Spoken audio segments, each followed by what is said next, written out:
നിവിൻ പോളിയെ നായകനാക്കി ഗിരീഷ് ഷെഡ്ഡി സംവിധാനം ചെയ്ത ബെത്ലഹേം കുടുംബ യൂണിറ്റ് ചിത്രത്തിന്റെ 2 ദിവസത്തെ world wide box office collection report ഇപ്പോൾ പുറത്തുവന്നിരിക്കുകയാണ്.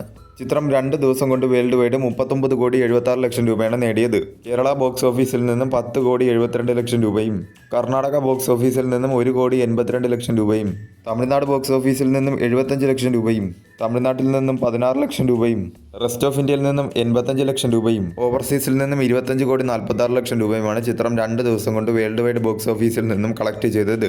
ചിത്രത്തിന് കേരള ബോക്സ് ഓഫീസിൽ നിന്നുൾപ്പെടെ ഒരു പോസിറ്റീവ് റെസ്പോൺസാണ് നേടിയെടുക്കാൻ സാധിച്ചത്. നിവിൻ പോളിയുടെ കരിയറിലെ തന്നെ ഏറ്റവും വലിയ ബിഗ്ഗസ്റ്റ് ഓപ്പണറായി മാറിയിരിക്കുകയാണ് ബെത്ലഹേം കുടുംബ യൂണിറ്റ് എന്ന ചിത്രത്തിന്റെ കളക്ഷൻ. ചിത്രം 2 ദിവസം കൊണ്ട് തന്നെ വേൾഡ് വൈഡ് ബോക്സ് ഓഫീസിൽ മികച്ച രീതിയിലുള്ള ഒരു മുന്നേറ്റമാണ് നടത്തിക്കൊണ്ടിരിക്കുന്നത്. 2 ദിവസത്തെ ചിത്രത്തിന്റെ ഡൊമസ്റ്റിക്കിലെ കണക്കുകൾ എടുത്താൽ ആദ്യ ദിനം 5,75,00,000 രൂപയും രണ്ടാം ദിനം 8,55,00,000 രൂപയുമാണ് ചിത്രം ടോട്ടൽ ഡൊമസ്റ്റിക്കിൽ നിന്നും കളക്ട് ചെയ്തത്. വരും ദിവസങ്ങളിലും ചിത്രത്തിൽ നിന്നും നല്ല രീതിയിലുള്ള കളക്ഷൻ തന്നെ പ്രതീക്ഷിക്കാവുന്നതാണ്.